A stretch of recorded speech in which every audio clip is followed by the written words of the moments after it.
Today we're going to try Arby's new cheesesteak, which looks okay. It's got onions, peppers, provolone, and that's it. And steak, of course.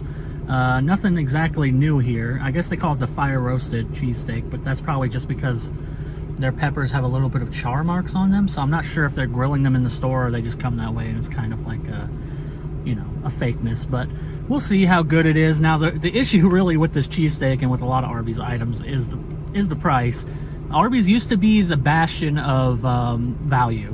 Back in the day, maybe 10-15 years ago, which is a long time ago, I suppose, but 10-15 years ago, there used to be Arby's 5 for $5, which turned into the 4 for $5, which then turned into the 3 for $5, which then now what you get is 2 for $6, and it's not really a deal at all.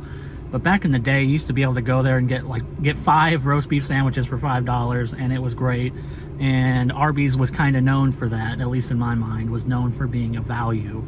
Nowadays, Arby's is known for having roast beef, and they have the meats according to the commercials, but they don't have the value anymore because this is $8.69, this. And it's basically like a little bit long, it's like a hot dog bun, but slightly longer. It's not very, big.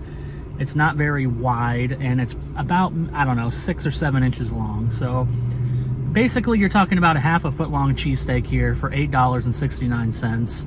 And while I like Arby's, and I think that they had, I still like going there because I like the curly fries for the sides, really. I like the curly fries and mozzarella sticks. They're still the best in the game at curly fries and mozzarella sticks. If you're looking for fast food, curly fries or mozzarella sticks, that's the place to go. But in terms of sandwiches, it's hard to really get any value there because most of their premium items are very expensive, including this. So hopefully it tastes really good. Hopefully there's something to make up there. And it's not like a ton of meat either. If you look there, it's decent, but it's not, overpowering. So let's see how it goes. Okay, I've eaten about half of the cheesesteak, which to be honest didn't take long. Here's what's left. Not much. Now, let me get into this, and I'm going to go into a little bit of a cheesesteak argument, and I'm going to pit it against something that I really genuinely like, which is Jersey Mike's cheesesteak. Now, Jersey Mike makes probably, I'd say in terms of fast food, if you count it as fast food, which I do, fast food sandwiches, Jersey Mike's is probably the best. I would put it over definitely put it over Subway, definitely put it over Firehouse. Quiznos really doesn't exist much by me anymore, so I guess it's going over that.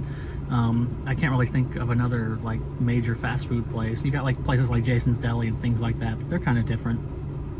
In terms of fast food sandwiches, oh yeah, Jimmy John's, sorry. I would put it above Jimmy John's too. In terms of sandwiches, I think that they make the best cheesesteak, and they're a little bit pricey, and that's one of the reasons I don't go there too often, but I was just looking up their prices, and their cheesesteak, their 7-inch cheesesteak, which is about the same as this in terms of length, is $8.95. So you're talking about 30 more cents essentially for their cheesesteak, which is miles better and also a lot larger. They tend to pack on the meat, they pack on the cheese, they got the peppers and onions. It's the same cheesesteak essentially. It's just their peppers are not fire roasted technically, but they're good. So it's basically the same meal, but with better quality ingredients and more of it for a better price. So it's hard to really think that this Arby's sandwich is really worthwhile for anybody. I can't think of any reason to really get it. Now, in terms of taste, it's okay. It's a very okay cheesesteak, and that's, that can be somewhat of an accomplishment because some cheesesteaks can be horrible. This is okay. The meat quality, it's all right. It has decent taste and seasoning. The peppers are good. I do like the fire roasted aspect. It's odd to me that they chose to go with provolone cheese when it's Arby's, which one of the big advantages I would have assumed with Arby's is that they already have cheese sauce.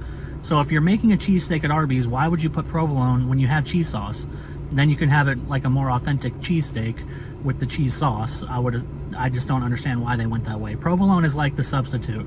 Provolone is something that sandwich places have because they don't have a cheese sauce, but you already have cheese sauce. Just use it on the cheesesteak. I don't really understand why they opted for provolone. Not that I hate it, I love provolone, but why not, take advantage of what makes you, stand out as Arby's? But that's besides the point. In terms of, the quality of the sandwich, it's okay. It's the most okay cheesesteak I think I've ever had. If somebody gave this to me, I'd be okay with it. I'd be fine with it, but I wouldn't be excited. I'm not happy about it. I'm not really happy that I drove to Arby's to go get this, and paid $8.95 for it. It's, you know, it's adequate. I don't, you know, hate that I did it, but I'm kind of, you know, wondering why in the end. So if you're going to go, if I'm going to have to give it a score, which I am, of course, that's the format, I'll give it a 3. I was almost about to give it a 2 because it's just so overpriced for what you get, but it is adequate. So if you're at Arby's and somebody wants to try it, or for some reason, it's okay. It's just not worth the money. So there's no reason to go to Arby's to go get it. If you're going to Arby's, get some curly fries and some mozzarella sticks. Get the 2. There is a current 2 for $6 offer, which does give you a roast beef. It's not the best deal, but if you're there, you might as well pick it up, and you can add cheese on it. 2 for $6, but there's no real reason to go there to get any of their premium sandwiches as far as I'm concerned for the price. And this one's even more. You know, you can go there and get like a Reuben or something like that for $6 or $7, and then you got this for $8.69. It's just out of whack. So I'll give it a 3 because I do think that it's an okay cheesesteak. If this was in line with the other sandwiches, if this was, let's say, $6.99, then it would be a lot better proposition. But as it is, I just really can't recommend it to anyone. But if you do happen to get one for some reason, you'll be okay with it, but you're probably not gonna really love it. So that's Arby's new fire roasted cheesesteak, and I will see you next time.